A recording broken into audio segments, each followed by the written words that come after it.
hamtuu takka dalaguu barbaaddee yoo rabbi sodaattee hamtuu yaadde san dhiiste sababaa hamtuu san dhiisuutiin rabbi subhaanahu wa ta'aalaa toltuu siif barreessa.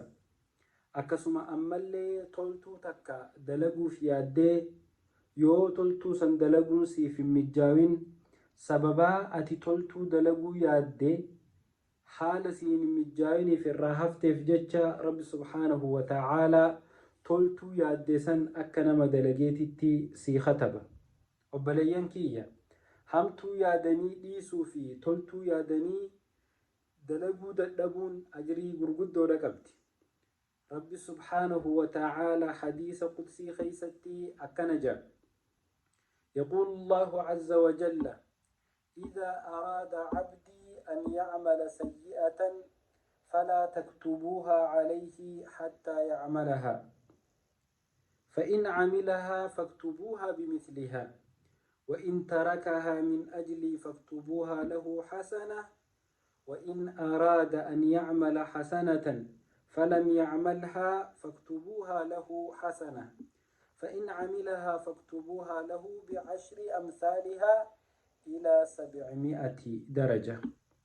وبلينكي حديث قدسي خيستي رب سبحانه وتعالى قدتي قلته أكنجا: إذا أراد عبدي أن يعمل سيئة يو قبرتخي يهمتو تكدلقو يادي فلا تكتبوها عليه إرتهن كتبنا حتى يعملها hanga inni toltuu hamtuu san dalagutti waan inni hamtuu dalaguuf yaade qofaaf irratti hin barreessinaahi jee rabbi subhaanahu wa ta'aalaa.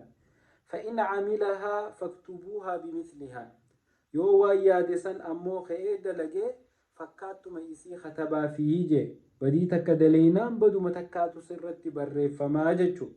وإن تركها من أجلي hamtuu yaade san yoo anaaf je'ee dhiise faktubuuhaa lahu hasana waan inni anaaf je'ee dhiiseef jecha khayrii takka katabaa fiihi jee rabbi subhaanahu wa ta'aalaa.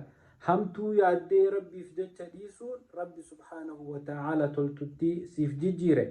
akkasuma ammaas وإن أراد أن يعمل حسنة yoo gabrichi kiyya ammallee toltuu takka dalaguu yaade falam yacmalhaa eega yaadee garuu hamtuu san dalaguun isaaf hin mijaawinii osoo hin dalagin dhiise faktubuuhaa lahu hasanatan toltuu takka barreessaa fiihi je.